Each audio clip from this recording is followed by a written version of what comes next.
জনাব মোস্তফা কামাল পাশা বাবু, আপনি দীর্ঘদিন ধরে রাজনীতির সাথে আপনি যুক্ত আছেন। আপনার এই উত্থানটা একটু জানতে চাচ্ছি, কিভাবে রাজনীতি শুরু? বিসমিল্লাহির রহমানির রহিম। সন্দীপ টুডেকে আমি সর্বপ্রথম ধন্যবাদ জানাচ্ছি। যখন আমাদের শহীদ প্রেসিডেন্ট জিয়াউর রহমান সাহেব সন্দীপ যান, প্রথমবারে দ্বিতীয়বারেই যখন সন্দীপ যান বদিউজ্জামান হাই স্কুল, উনি যখন যাওয়ার পরে উনি আমাকে দেখলেন। ডাকার পরে উনি বললেন, তুমি কি করতেছো? তখন আমার বড় ভাই আমার জন্য একটা পোলারয়েড ক্যামেরা পাঠাইছিলেন, আমি এটা ছবি তুলতেছিলাম। তখন উনি আমাকে বলল, একটা ছবি আমাকে দাও। সেই দিন থেকে আমি ওনার প্রতি আকৃষ্ট হয়ে আজ পর্যন্ত আমি বিএনপি করতেছি। বিএনপির জাগ দল থেকে আমি স্টার্ট করি। তার প্রথম কমিটিতে আমি সহ কোষাধ্যক্ষ ছিলাম। আমি ছাত্র দলের কোষাধ্যক্ষ ছিলাম আমাদের কামাল ভাইয়ের সাথে। আমি ছাত্র দলের কোষাধ্যক্ষ হিসেবে স্টার্ট করি। এরপরের কমিটিতে আমি সদস্য ছিলাম। এরপরের কমিটিতে আমি সিনিয়র জয়েন্ট সেক্রেটারি ছিলাম। এরপরের কমিটিতে আমি 1 নম্বর ভাইস প্রেসিডেন্ট ছিলাম। আমাদের দুলাল সাহেব মারা যাওয়ার পরে আমি তো তখন অটোমেটিকলি সিনিয়র ভাইস প্রেসিডেন্ট। তারপরে আমি কমিটিতে তাহের ভাইয়ের কমিটিতে আমি উপদেষ্টা ছিলাম। এখনও সদস্য হিসেবে আছি। তারপরের থেকে আমি বিএনপি করি। আমি আমেরিকা বিএনপি সেক্রেটারি ছিলাম। আমি জাসারের 2 বার প্রেসিডেন্ট ছিলাম যুক্তরাষ্ট্রের। আমি জাসাস কেন্দ্রীয় কমিটির ভাইস প্রেসিডেন্ট ছিলাম। আমি উপদেষ্টা ছিলাম। আরও অন্যান্য কমিটিতে আমি সংযুক্ত আছি এবং আমি এই বিএনপির জন্মলগ্ন থেকে বিএনপি করে আসছি। দুঃখে সুখে বিএনপির সাথে ছিলাম, আছি, থাকবো ইনশাল্লাহ। আমরা সন্দীপে দেখেছি আপনি বিভিন্ন উন্নয়নমূলক কর্মকাণ্ডে আপনি অনুদান প্রদান করেছেন, সহযোগিতা করেছেন। আসলে রাজনীতি থেকে এই পর্যন্ত রাজনীতি করে কি পেয়েছেন? আমি রাজনীতি করি কিছু পাওয়ার আশা করিনি। 1 নম্বরে আমি আল্লাহ বিশ্বাসী। দ্বিতীয় নম্বর আমি আমার দলকে ভালোবাসি, যেই দলের নাম বিএনপি, শহীদ জিয়ার। এই বিএনপি করে আমি বিএনপির মানুষের ভালোবাসা পেয়েছি। কারণ আপনারা দেখেছেন, জানেন, বিএনপির প্রতি বারবার আঘাত এসেছে। যতবারে আঘাত এসেছে ততবারে বিএনপির যে কোনো আন্দোলনে আমি আমেরিকা থাকলেও বাংলাদেশে আছি, বাংলাদেশে থাকলেও আন্দোলনে ছিলাম, আমেরিকাতে তো আমি আন্দোলনের সব জায়গায় ছিলাম। আপনারা দেখেছেন আমার একটি মাত্র ছেলে জেএফপি এয়ারপোর্টে হাসিনাকে সামনে দিয়ে যাইতে দিই নেই, পিছন দিয়ে পালাই যেতেছি। আমি 1984-এ কালীবাড়ির মোড়ে আমি দুই জায়গায় গুলিবিদ্ধ হই এবং আমার জানাজা হয়েছে। কিন্তু তারপরেও বিএনপি কোনো সময় ছেড়ে কোনো দিকে যায় নাই, ভবিষ্যতে যাব না।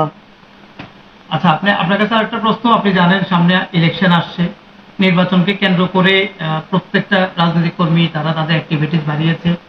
যারা যারা মনোনয়ন প্রত্যাশী প্রত্যেকে তাদের অ্যাক্টিভিটিস গুলো এই মুহূর্তে করছে। আপনার পক্ষ থেকে আসলে কি ধরনের অ্যাক্টিভিটিস আমরা আশা করছি? আপনারা দেখেছেন এর আগেও আমি সন্দীপ ছাড়ি নেই। যখন কেউ সন্দীপ যায় নাই ভয়ে ডরে, কিন্তু আমি কখনো সন্দীপের বাইরে ছিলাম না। আমি আসছি, বাংলাদেশে আসছি, আসার সাথে সাথে আমি সন্দীপ চলে গেছি। আমি আল্লাহ ছাড়া কাউকে ভয় করি না, জীবনে ভয় করবো না ইনশাল্লাহ। কারণ আমি সৎ পথে ছিলাম। সবার সাথে আমার সাথে ভালো সম্পর্ক আছে। আমার সাথে কেউ খারাপ ব্যবহার করে নাই, আমিও কারোর কাছে সাথে খারাপ ব্যবহার করিনি। আগামী সন্দীপের উন্নয়নে আপনার কোনো পরিকল্পনা আছে কিনা? অফকোর্স আছে। সন্দীপ আমার জন্মভূমি। আমি যেইখানে থাকি না কেন, আমি সন্দীপ সোসাইটির ট্রাস্টি বোর্ডের মেম্বার। আমি বাংলাদেশ সোসাইটিরও ট্রাস্টি বোর্ডের মেম্বার। আমাকে অনেক সম্মান সন্দীপের লোকেরা দিয়েছে। আপনারা জানেন সন্দীপের একটা সোসাইটি আছে, একটা সংগঠন আছে, সবচেয়ে সর্ববৃহৎ সংগঠন, 6000 ভোট। সেখানে আমি ট্রাস্টি বোর্ডের মেম্বার, সাবেক উপদেষ্টা। তারপরে এই সন্দীপের উন্নয়নের ব্যাপারে আমার অনেক কিছু বলার আছে। কারণ সন্দীপের হসপিটাল নাই, এটাকে উন্নয়ন করার দরকার। আরও কয়েকটা হসপিটাল আছে, এটা বড় লোকদের জন্য, যারা দুবাই, লন্ডন, আমেরিকান, তাদের জন্য, কিন্তু গরিবের জন্য কোনো হসপিটাল নাই। যেটা আছে এটাতে কোনো ঠিকমতো চিকিৎসা নেই। আমার ফার্স্ট প্রায়োরিটি দেখবো চিকিৎসার ব্যাপারে। দ্বিতীয়, সন্দ্বীপে যদিও আমাদের দলীয় সরকার নাই, বিএনপি সরকার নাই, দলীয় সরকার দল যাকে মনোনয়ন দিবে সে হয়তো এমপি হবে। তারপরেও আমি যারা আসে না তাদের পাশে থাকি। আমি বলবো সন্দ্বীপে মাদক যে ইয়েটা আছে, এটা আওয়ামী লীগের টাইমেও ছিল, এখনও আছে, এটা উৎখাত করতে হবে, নাহলে সন্দ্বীপের ছেলেবেলেরা নষ্ট হয়ে যাচ্ছে। কারণ আপনারা জানেন, সাংবাদিকের মাধ্যমে আমরা বলতে চাচ্ছি, আমি এটা আমেরিকাও বলছি, যে আমাদের ছেলেগুলি বেশিরভাগ বিদেশমুখী। এরা যখন একটা অ্যাডিক্টেড হয়ে যায়, বিদেশ যায় তারা কী করবে, বিদেশ যায় তারা জুড়ে। এইটার থেকে রক্ষা করতে হবে সন্দ্বীপকে। এবং আমাদের অন্যান্য বিষয়ে আরও ব্যাপার আছে, যেহেতু এখন দায়িত্বপ্রাপ্ত কেউ নাই, না আছে এমপি, না আছে উপজেলা চেয়ারম্যান, না আছে রেগুলার চেয়ারম্যান মেম্বার, কেউ নাই। এখন এটা কীভাবে চলতেছে তা জানি না, কিন্তু দোষটা আসতেছে বারবার বিএনপির কাঁধে। বিএনপি তো ক্ষমতা নাই, ক্ষমতা আছে একজন তত্ত্বাবধায়ক সরকার, তাদের উপরে কোনো ইয়ে না কষায় একটা কিছু হলে কয় বিএনপি করছে। কেন বিএনপি করবে?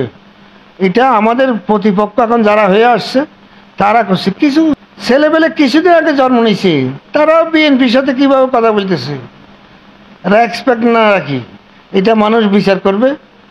ইনশাল্লাহ আমাদের দলীয় সরকার যদি আসে, আমরা এগুলি সব কিছু পরিবর্তন করবো সন্দ্বীপে।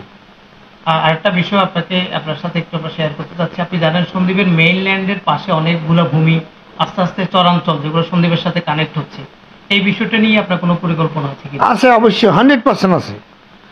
আমি আমার 60 বর্গ মাইল, 60 মৌজা যাকে বলে, আমি আমার এটা বুঝে নেব।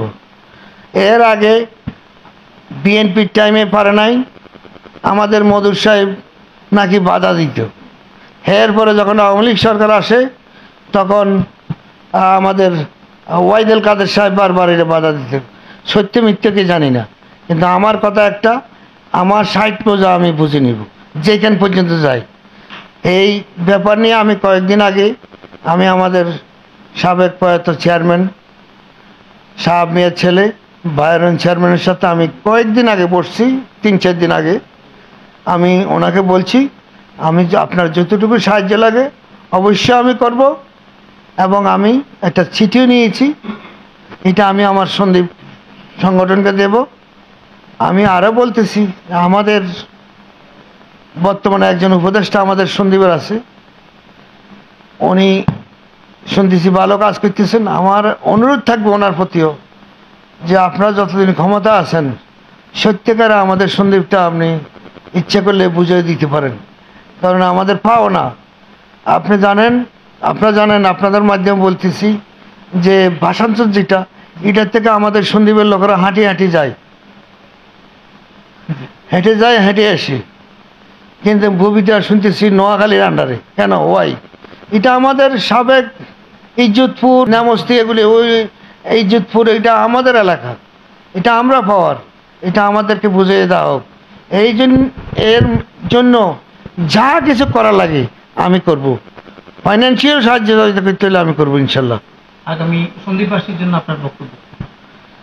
আমার সন্দ্বীপবাসীর জন্য বক্তব্য হলো, আমি ছোটোবেলা থেকে আমি সমস্ত এলাকার নেতারা আমাকে সবাই চিনে, আমিও সবাইকে চিনি।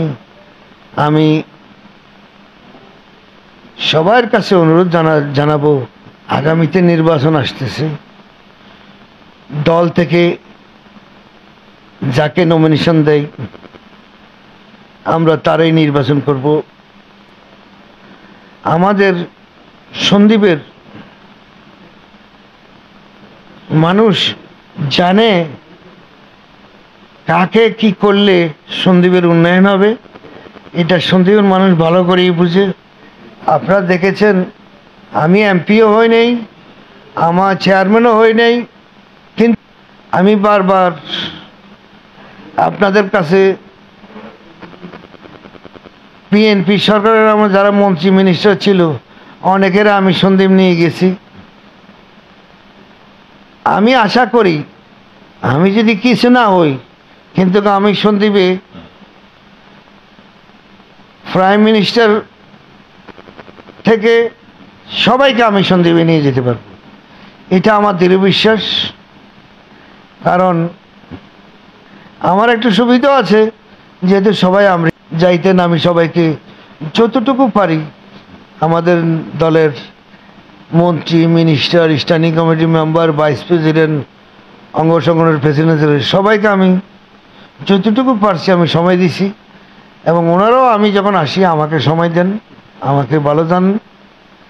আমি আশা করি ভবিষ্যতে যদি এই কপাল যদি খোলে তাহলে আমি সন্দীপের কিছু উপকার করতে পারবো। আমি সন্দীপের মানুষের আমাকে যে ভালোবাসা আমেরিকাতে দিয়েছেন এবং সন্দীপও দিয়েছেন, আমি এটা কখনো বলতে পারবো না, আমার ফ্যামিলিরও কেউ বলবে না। এবং আমরাও যদি যারা আছি কতদিন আর বাঁচবো, আল্লাহ তো যা দিছে শুকর আল্লাহ, আলহামদুলিল্লাহ। আমি এলাকার লোকের কাজ করার জন্য চেষ্টা করব। ধন্যবাদ আপনাদেরকে।